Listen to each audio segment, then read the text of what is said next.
సాగర ప్రేక్షకులకు నమస్కారం. సృష్టి స్థితి లయకారుల్లో లయకారుడైన పరమేశ్వరుడి సతి పార్వతీదేవి శక్తి రూపిణి. శివుని ఆదేశం ఆకాంక్షలకు పార్వతీదేవి అనేక అవతారాలు దాల్చింది. అందుకే దుర్గా ఆమె, చండి ఆమె, కాళిక ఆమె, వివిధ పేర్లతో గ్రామదేవతగా అవతరించింది ఆమె. ఏ శక్తి రూపాన్ని ఆరాధిస్తే క్షణంలో అదే నిమిషంలో తమ కోరికలు నెరవేరుతాయో ఆ శక్తి రూపిణియే నిమిషాంబికాదేవి. ఈ దేవిని పాండవాగ్రజుడు ధర్మరాజు కూడా సేవించాడని పురాణాలు చెబుతున్నాయి. భక్తుల కోర్కెలను అత్యంత త్వరితగతిన నెరవేర్చే తల్లిగా నిమిషాంబికా మాతకు స్వల్ప సంఖ్యలో అయినా అత్యధిక విశేషాలమయమైన ఆలయాలున్నాయి. వాటిలో ముఖ్యమైనది హైదరాబాద్ మహానగరంలోని బోడుప్పల్లో నెలకొన్న 20 సంవత్సరాల నాటి శ్రీ నిమిషాంబికా దేవస్థానంలో మనం ఇప్పుడున్నాం. ఆ ఆలయ విశేషాలను ఇప్పుడు చూద్దాం.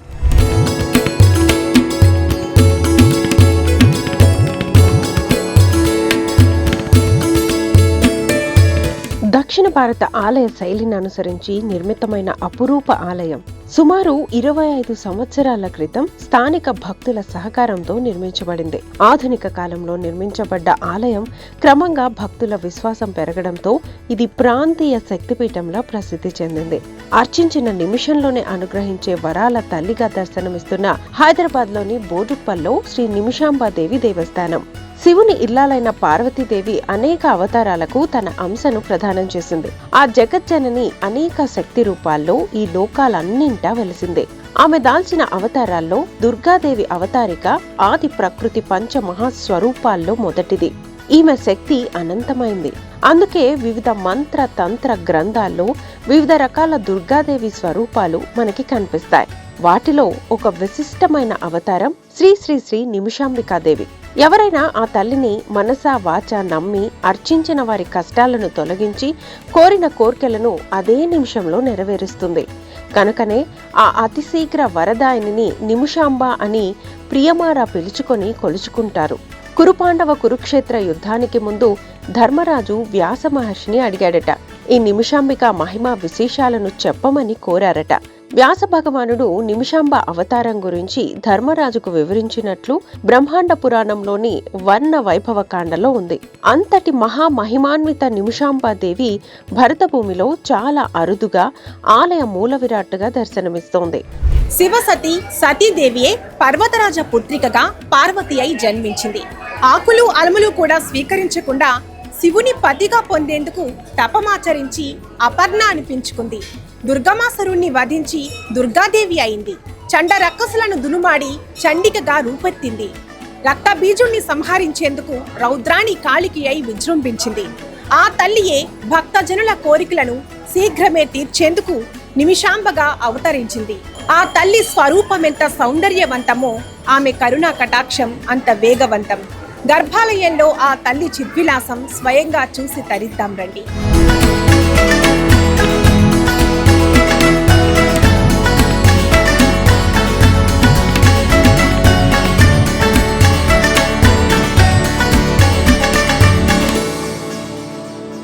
యాదేవి సర్వభూతేషు శక్తి రూపేణ సంస్థిత. నమస్తస్యై నమస్తస్యై నమస్తస్యై నమో నమః. గర్భాలయ మహారాజ్ఞి పార్వతీ అంశావతారిని శ్రీ శ్రీ శ్రీ నిమిషాంబాదేవి నానావిధ అలంకార భూషిత అయి ఉంది. అభయవరద హస్తాలతో భక్తులకు అభయమిస్తూ తక్షణ అనుగ్రహ దేవతగా దర్శనాన్నిస్తోంది. కిరీటధారి అయి కర్ణాభరణాలు, నాసికాభరణంతో కనువిందు చేసే ఆ నిమిషాంబిక మకరధ్వజుని పంచలోహ తోరణం కింద త్రిశూలంతో కానవస్తుంది. కాసుల పేర్లు, పతక సహిత స్వర్ణహారం, మల్లెలు తదితర పుష్పమాలికలు అలంకారంలో కనిపించి భక్తులకు మోదాన్ని కలిగిస్తుంది. సమస్తమైన కష్టాలను నివారించి మనల్ని కాపాడుతుంది. దుర్గతుల నుంచి అప్పటికప్పుడే రక్షించే నిమిషాంబాదేవిని నగరం నలుమూలల నుంచి తరలివచ్చిన మహిళా భక్తజనం భక్తి శ్రద్ధలతో సేవిస్తారు. అన్ని నివేదనలతో పాటు ముఖ్యమైన నివేదనగా గాజులను, సాలలను నిమిషాంబాదేవికి భక్తిపూర్వకంగా సమర్పిస్తారు. కుంకుమ పూజలు గావించి ఆమె కృపకు పాత్రులవుతారు. నిమిషాంబికాదేవి ఆలయంలో ఒక భక్తురాలు అమ్మవారికి వడిబియ్యం సమర్పిస్తున్నారు. ఆ మొక్కు వెనుక కారణం ఏంటి, వడిబియ్యం ఎందుకు సమర్పిస్తున్నారు, ఆ వివరాలు ఏంటి ఇప్పుడు మనం తెలుసుకుందాం. నమస్కారం అండి. నమస్కారం అండి. మీ పేరు? నా పేరు మంజుల. మంజుల గారు ఎక్కడి నుంచి వస్తున్నారు? మేము మియాపూర్ నుంచి వచ్చామండి. మియాపూర్ నుంచి రెగ్యులర్గా వస్తారా? ఇంతకుముందు ఒక 2-3 టైమ్స్ వచ్చాము. అమ్మవారికి ఏమైనా కోరికలు కోరుకుంటే నిమిషంలో తీరుతుందని ఇక్కడ ప్రతీతి కదా, మీకు అలా ఏదైనా నెరవేరిందా? అవునండి, మేము ఫస్ట్ ఒక 16 చుట్లు తిరిగి కోరిక కోరుకొని వెళ్ళిపోవాలండి.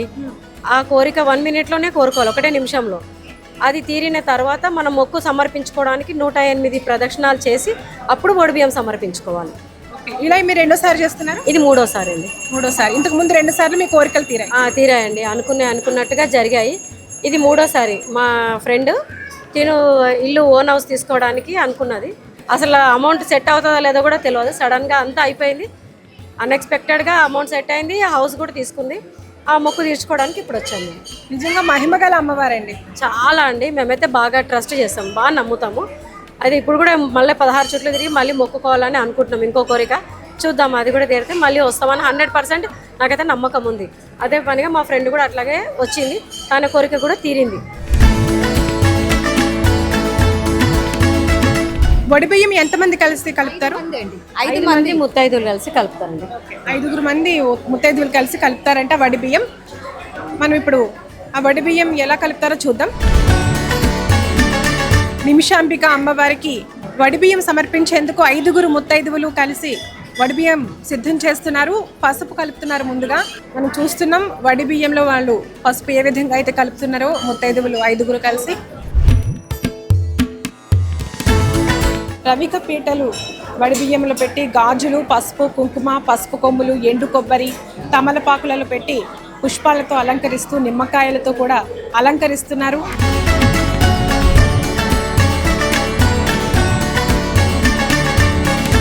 వారు కోరుకున్న కోరికలు తీరిన సంతోషంలో అమ్మవారికి మొక్కు తీర్చుకుంటున్నారు.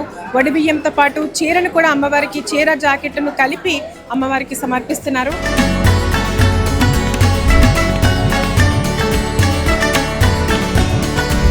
నిమిషాంబిక అమ్మవారికి మొక్కుకున్న కోరిక నెరవేరిన సంతోషంలో అమ్మవారికి మొక్కు తీర్చుకునే కార్యక్రమం అయితే ఇప్పుడు మనం చూస్తున్నాం. అమ్మవారి గర్భాలయంలో కాకుండా ఉత్సవ విగ్రహాల దగ్గర ఈ వడిబియ్యం సమర్పించే కార్యక్రమాన్ని ఏర్పాటు చేశారు.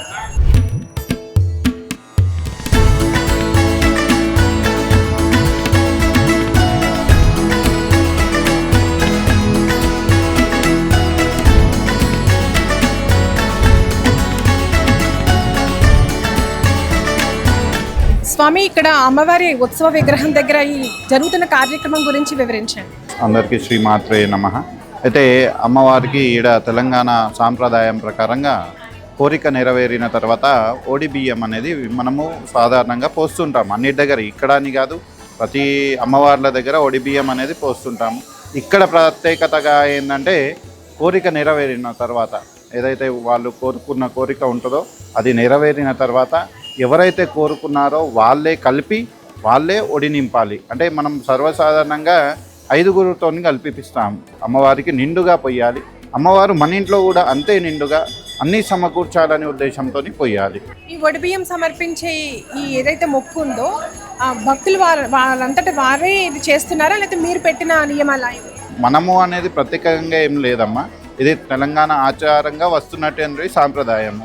వాళ్ళు తీసుకొచ్చిన దాన్ని మనం అమ్మవారికి సమర్పిస్తాము. ఇప్పుడు మనం ఆంధ్రప్రదేశ్ కానీ మహారాష్ట్రకు కానీ వేరే వేరే పద్ధతులు ఉంటాయి. అయితే వాళ్ళకు సంబంధించిన ఏదైతే ఉందో వాళ్ళకి మనం ఏం చెప్తామంటే ఒడిబియ్య ఆచారం లేదు పంతులు గారు మా ఇంట్లో అంటే, మీకు తోచినంత మీకు ఏదైతే వీలుంటుందో అది మీరు సమర్పించుకోండి అమ్మవారికి.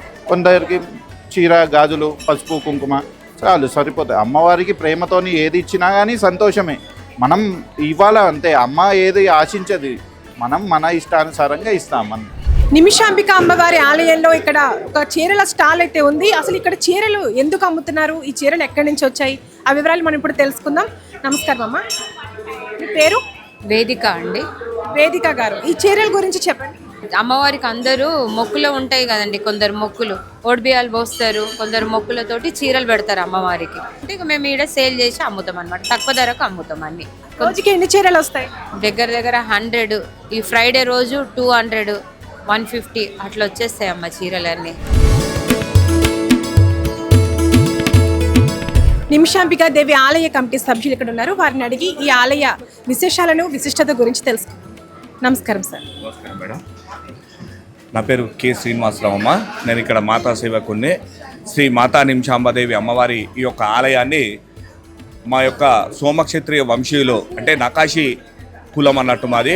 ఈ నిమిషాంబికా దేవి అమ్మవారు మా యొక్క కులదేవత అన్నట్టు. 1999లో మన తెలంగాణ ఉమ్మడి రాష్ట్రంలో ఇక్కడ ఆలయం లేదు. బెంగళూరులో అమ్మ స్వయంభూగా వెలిచిన అమ్మవారు. అందరం కూడా అక్కడికి వెళ్ళి దర్శనాలు చేసుకుంటోళ్ళం. మన ఆంధ్రప్రదేశ్ ఉమ్మడి రాష్ట్రంలో ఈ యొక్క ఆలయాన్ని స్థాపించాలన్న సంకల్పంతో 1999 సంవత్సరంలో ఈ యొక్క స్థలాన్ని సేకరించడం జరిగింది. తదనంతరము 2006లో ఈ యొక్క అమ్మవారిని ప్రతిష్ఠించుకోవడం జరిగింది. ఆ విధంగా అనంతరము ఇంకో 2 సంవత్సరాల తర్వాత ఉపాలయాలను కూడా స్థాపించుకొని అదేవిధంగా అమ్మవారిది ఇప్పుడు రేపు వచ్చే జూన్లో 20వ వార్షిక బ్రహ్మోత్సవాలు జరుపుకోబోతా ఉన్నాం. అదేవిధంగా ఈ యొక్క మన ఆలయంలో నిత్య పూజాదితో పాటు అన్ని పర్వదినాలతో పాటుగా ప్రధానంగా అమ్మవారి యొక్క వైశాఖ శుద్ధ దశమి రోజు అమ్మవారి యొక్క పుట్టినరోజు ఉంటుంది.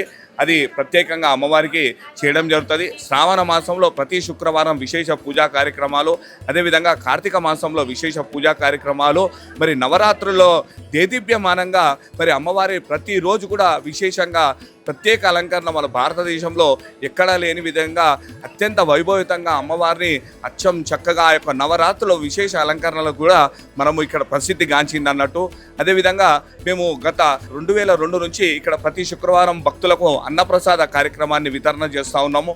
మరి ఇందుకు సహకరిస్తున్నటువంటి భక్తులకు కానీ బంధుమిత్రులకు కానీ అందరికీ కూడా పేరు పేరున కృతజ్ఞత అభివందనాలు తెలియజేసుకుంటున్నాము. శ్రీమాత్రే నమః.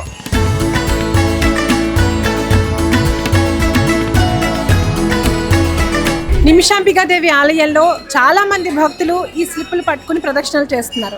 అసలు ఈ స్లిప్పులు ఏంటో మనం ఇప్పుడు మేడం అడిగి తెలుసుకుందాం. స్లిప్పుల గురించి వివరించండి మేడం. ఏంటి ప్రదక్షిణాలు చేస్తున్నారు? దీని మీద 108 ప్రదక్షిణాల గడులు ఉన్నాయి అండ్ దీని మీద 16 గడులు ఉన్నాయి. భక్తులు తమ కోరికలను కోరుకోవడానికి నిమిషంలో ఒకటే కోరిక కోరుకొని 16 ప్రదక్షిణాలు చేస్తారు.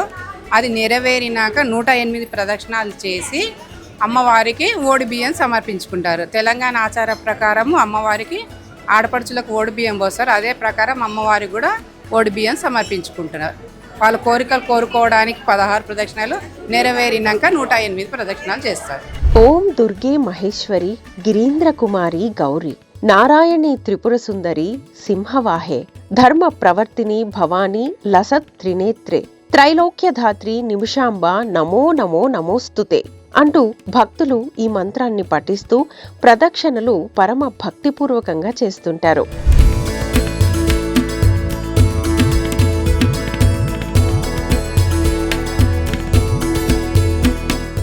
నిమిషాంబాదేవి ఆలయంలో ఉన్నటువంటి భక్తులతో మనం ఇప్పుడు మాట్లాడదాం. నమస్కారం అమ్మా. నమస్తే. మీ పేరు? రేణుకాదేవి. ఎక్కడి నుంచి వస్తున్నారు? కోదాడ నుంచి. నేను అనుకోకుండా ఇవాళ రావటం జరిగింది. అమ్మవారికి పసుపు కుంకుమ ఇచ్చుకోవడం జరిగింది. నేను అనుకోకుండా వచ్చా. అమ్మవారి శక్తి ఉండటానే నేను ఈ గుడికి రాగలిగాను. ఆమె దయ ఉండబట్టే. లేకపోతే నైట్ 12ంటికి అనుకొని నేను పొద్దున్నే ఇట్లా వస్తానని ఎప్పుడు అనుకోలేదు అసలు. అమ్మవారి దయ ఉండబట్టే నేను రాగలిగాను. మీకు ఈ గుడి గురించి ఎలా తెలుసు? యూట్యూబ్లో నిన్న చూశాను పగులు. ఇంతకు ముందు ఒకసారి మా పక్కన అయ్యగారు ఉంటారు, వాళ్ళు చెప్పారు ఇట్లా గుడికి వెళ్తున్నారని. అప్పుడు అనుకున్నాను, కానీ అప్పుడు నేను రాలేకపోయాను. కానీ అనుకోలేదు, నేను పొద్దున్నే అమ్మవారి దగ్గర దర్శనానికి వచ్చాను. అమ్మవారి మహిమల గురించి ఇక్కడ ఒక భక్తులను అడిగి మనం ఇప్పుడు తెలుసుకుందాం. నమస్కారం అమ్మా. నమస్కారం అండి. శ్రీమాత్రి నమః. అంటే నిమిషంలో కోరికలు కోరుకుంటే కంపల్సరీగా తీరుతున్నాయని చెప్పేసి అని అందరూ అంటున్నారని చెప్పేసి మేము వచ్చామండి. అందులో అంటే మాకు అనుకునే పనులు కూడా జరిగాయి. అంటే మీరు కోరిన కోరికలు నెరవేరాయి అన్నారు కదా, అవి ఏంటో తెలుసుకోవచ్చా? నేను మా పాపకి జాబ్ రావాలని చెప్పేసి అని మొక్కుకున్నాను మేడం. నాకు అది కన్ఫర్మ్ అయ్యింది. మా పాప ఎగ్జామ్స్లో క్వాలిఫై అవ్వాలనుకున్నాను, అది మొక్కు తీరింది. కానీ ఇంకా నేను 108 చెయ్యాలి, ఇంకా అదొకటి బాకీ ఉంది. కానీ కోరిన కోరికలు మాత్రం కంపల్సరీ నెరవేరుతాయని పబ్లిక్ నమ్మకం, నా నమ్మకం. ఇక్కడ స్టూడెంట్స్ ఉన్నారు, వారు ఈ ఆలయానికి ఎందుకు వచ్చారు, అమ్మవారికి ఏం మొక్కుకున్నారో మనం ఇప్పుడు వాళ్ళ మాటల్లో విందాం. నమస్తే అమ్మా. నమస్తే. మీ పేరు? నిత్య. నా పేరు నిత్య. ఎక్కడి నుంచి వస్తున్నారు? మేము ఉప్పల్ నుంచి వస్తున్నాం. ఏం చదువుకుంటున్నారు? నేను లా చేస్తున్నాను, 4th ఇయర్. ఓకే. ఆలయానికి ఎందుకు వచ్చారు? ఎవరు చెప్పారు? చెల్లి రేపు ఎగ్జామ్ అనమాట, 10th క్లాస్. సో అందుకనే వచ్చాము. నేను ముందు కూడా విజిట్ చేశాను చాలాసార్లు. సో అంటే మంచిగా అనిపిస్తుంది, అందుకనే వచ్చేసాము. హాల్ టికెట్ పెట్టి పూజ చేపిద్దామని చెప్పి వచ్చాము అనమాట. నమస్తే అమ్మా. నమస్తే. మీ పేరు? రేణుకారాణి. ఎక్కడి నుంచి వస్తున్నారు? రామ్నగర్ నుంచి వచ్చాను. రామ్నగర్ నుంచి ఎన్ని సంవత్సరాల నుంచి వస్తున్నారు? అమ్మ 1 year అయిపోయింది, కానీ చాలాసార్లు 108 తిరిగాను. కోరిన కోరికలు బాగా తీరుస్తాయి కంపల్సరీ. బాగా నమ్మకం నాకు. వచ్చి 16 తిరుగుతాను, అయిపోతాయి 21 daysలో 25 daysలో. మళ్ళీ వచ్చి మళ్ళీ 16 తిరుగుతాను. కాళ్ళ నొప్పులు కానీ అయినా కూడా నేను తిరుగుతున్నాను. కాళ్ళ నొప్పులు ఉన్నా కూడా 108 ప్రదక్షిణాలు చేస్తారు? ఒక్కటే రోజు చేసిపోతా 2 hours కూర్చుంటుకుంటా తిరుగుతాను. మీరు అనుకున్నవన్నీ జరుగుతున్నాయి కాబట్టి మీరు రెగ్యులర్గా వచ్చి. మా కోడళ్ళు మా పిల్లలు ఎగ్జామ్లు పాస్ కావాలని వాళ్ళు మొన్న టెట్ ఎగ్జామ్ రాశారు. నా కోడలు క్వాలిఫై అయింది. అట్లా వాళ్ళ కోసం తిరుగుతున్నాను నేను. మీ ఫ్యామిలీ మెంబర్స్ కోసం మీరు ఇక్కడ మొక్కుకొని తీస్తున్నారు? చాలా మొక్కుతున్నాను, అయిపోతున్నాయి, తిరుగుతున్నా వచ్చి. నిమిషాంబికాదేవి ఆలయంలో ప్రధాన ఆలయంతో పాటు కొన్ని ఉపాలయాలు కూడా ఉన్నాయి. ఆ ఉపాలయాలలో ఏ ఏ దేవుళ్ళు ఉన్నారు, ఏ దేవతల ఆలయాలు ఉన్నాయో మనం ఇప్పుడు చూద్దాం. శివాలయం ఇక్కడ మనం చూస్తున్నాం. శివలింగం చాలా అద్భుతంగా ఆకర్షణీయంగా ఇక్కడ భక్తులకు దర్శనం ఇస్తుంది. మనం మహాశివుడిని ఇక్కడ శివలింగ రూపంలో దర్శనం చేసుకోవచ్చు.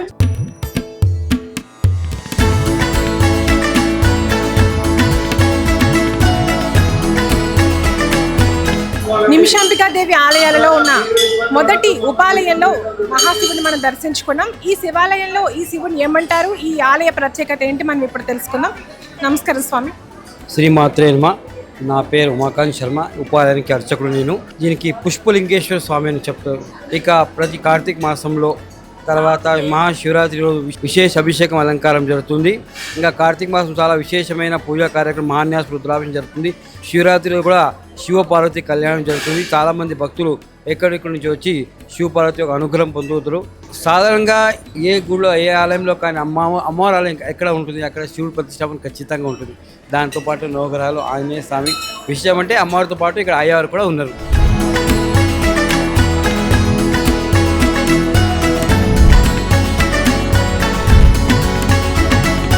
నిమిషాంబికాదేవి ఆలయంలో ప్రధాన ఆలయంతో పాటు ఉపాలయాలు ఉన్నాయి. అందులో రెండవ ఉపాలయంలో మనం ఇప్పుడున్నాం. ఈ ఉపాలయంలో దత్తాత్రేయ స్వామి అలాగే సాయిబాబా వారు ఉన్నారు.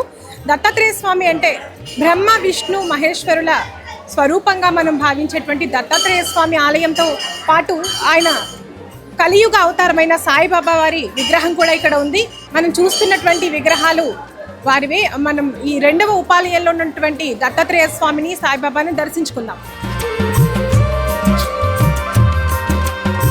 నిమిషాంబికాదేవి ఆలయంలో ప్రధాన ఆలయంతో పాటు ఉపాలయాలు ఉన్నాయి. అందులో మూడవ ఉపాలయంలో మనం ఇప్పుడున్నాం. ఈ ఉపాలయంలో హనుమ, లక్ష్మణ, సీతా సమేత శ్రీరాముల వారిని మనం ఇప్పుడు దర్శించుకుంటున్నాం.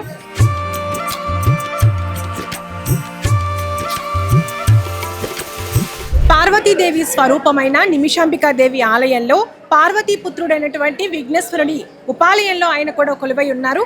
ఆ విఘ్నేశ్వరుని మనం ఇప్పుడు దర్శించుకుందాం.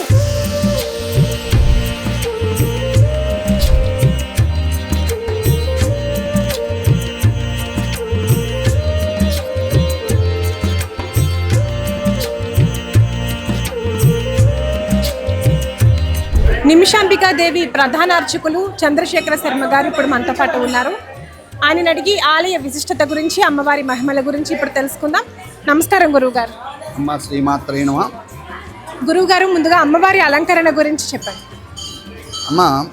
అమ్మవారి గురించి చెప్పాలంటే అనిత సాధ్యమైనటువంటిది. అనంతమైనటువంటి రూపంలో ఉన్నటువంటి అమ్మవారిని వర్ణించడం చాలా విశేషంగా చెప్పుకోవచ్చు. అంతకన్నా ముందు ఓం దుర్గే మహేశ్వరి గిరీంద్ర కుమారి నారాయణి త్రిపుర సుందరి అనేటువంటి శ్లోకాధారంగా అమ్మవారిని పార్వతీ దుర్గా 2 రూపాలుగా కొలుస్తున్నాం.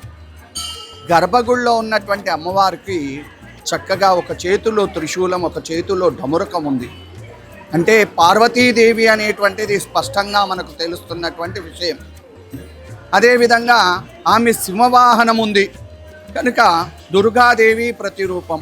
అందుకనే దుర్గే మహేశ్వరి అంటే పార్వతి దుర్గా 2 రూపాలు కూడా ఇక్కడ మనం అమ్మవారిని దర్శించుకోవడం జరుగుతూ ఉంది. అలంకారం అనేటువంటి దానికి చూసుకున్నట్టయితే అమ్మవారికి ప్రతి శుక్రవారము మంగళవారం అభిషేకం చేసి చక్కగా పసుపుతో అలంకరిస్తూ ఉంటాం. ముఖ్యంగా అమ్మవారికి పెట్టేది పసుపుతో అలంకరించి వైవిధ్యమైనటువంటి అలంకారంలో అమ్మవారిని చూసుకుంటాం. అమ్మవారికి చక్కగా మెడలో చౌకరు ఉంది, బంగారుతో తయారు చేయబడినటువంటి వడ్డానం కూడా ఉంది. అంటే ముత్యాలతో పొదగబడినటువంటి నెక్లెస్లు, ఎన్నో రకాలైనటువంటి ఆభరణాలు. చెవులకు చూసుకున్నట్టయితే చక్కగా పెద్దగా 22 తులాలతో కుండనాలు కూడా ఉండడం జరిగినాయి. అమ్మవారి అద్భుతం, ఆమె ఏది కావాలనుకుంటే అది భక్తులతో చేపించుకుంటుంది, విరాజిల్లుతుంది. వచ్చే కోరికలు భక్తులు కోరుకున్న క్షణంలోనే కోరికలు నెరవేరుతున్నాయని కోకొల్లలుగా చెప్తున్నారు. వారు అందించేటువంటి కానుకలు అమ్మవారికి భూషణాలుగా తయారై అలంకారప్రాయంగా ఉంటున్నాయి. ఈ దేవాలయం 2006లో ప్రతిష్ఠించబడింది. ముఖ్యంగా ఈ దేవాలయము సోమక్షత్రియుల కులదేవం. వారు ఈ దేవాలయాన్ని 2006లో ప్రతిష్ఠించుకున్నారు. అమ్మవారు ఆగ్నేయ భాగంలో ఉండడం, ఉత్తరాభిముఖంగా ఉండడం కనుక షోడశ రూపిణైన పార్వతీదేవికి 16 ప్రదక్షిణాలు చేసినప్పుడు మన యొక్క కోరికలు నెరవేరుతున్నాయని చెప్పేసి చక్కగా అమ్మవారికి మనస్సులో కోరిక కోరుకోవాలి, 16 ప్రదక్షిణాలు చేయాలి. కోరిక నెరవేరితే 108 ప్రదక్షిణాలు చేయాలి. మరి కోరిక నెరవేరడానికి కారణం ఏంటంటే ఈ దేవాలయంలో నైరుతి భాగంలో మహాగణపతి ఉన్నాడు. ఆయన యొక్క అనుగ్రహం వల్ల ఆయన యొక్క సంఖ్య 21 నిమిషాలు కానీ 21 రోజుల్లో కానీ మన కోరిక నెరవేరుతుంది. ఆలయం ఏంటంటే ప్రపంచ దేశాల్లో విభిన్నంగా ఉంది. ఆగ్నేయ భాగంలో ఉత్తరాభిముఖంగా అమ్మవారు ప్రతిష్ఠించబడ్డారు. ఆగ్నేయ భాగంలో ఉత్తరాభిముఖంగా అలా ఎలా జరిగింది అంటే యాదృచ్ఛికంగా ఆమె ప్రతిష్ఠించబడుకున్నది, ఆ విధంగా ప్రతిష్ఠించారన్నట్టు. కావుననే హోమగుండం నుంచి అమ్మవారు ఉద్భవించినట్టుగా భావిస్తారు. సాక్షాత్తు ఆ యొక్క వంటగదిలో అన్నపూర్ణ తల్లి ఎలా ఉంటుందో మన భక్తుల కోరికలు నెరవేర్చడానికి ఆమె మన కోరికలను వడ్డిస్తుంది అని నానుడి కూడా ఈ దేవాలయంలో ఉంది. దేవాలయానికి వచ్చి మొక్కుకున్న ప్రతి భక్తుడికి కోరిక తీరింది అని చెప్పే వాళ్ళు చాలామంది ఉన్నారు. అది మీరు అడిగితే తెలుస్తుంది, నేను చెప్పకూడదు. ఆ విధంగా అమ్మవారు కోరిన కోరికలను ఉనకసొంగుతున్నటువంటి మహాతల్లి. భక్తి భాస్కర టీవీ ఛానల్ వీక్షిస్తున్నటువంటి భక్తులందరికీ కూడా విన్నపం, వీరు మీకు అతి సన్నిహితంలో అంటే మీరు ఇంట్లో ఉన్న దగ్గర అమ్మవారిని చూసుకునే భాగ్యాన్ని కలిగించారు. మనస్ఫూర్తిగా దండం పెట్టుకొని అక్కడే నమస్కారం చేసుకోండి, తప్పకుండా మీరంతా విజయం పొందుతారు.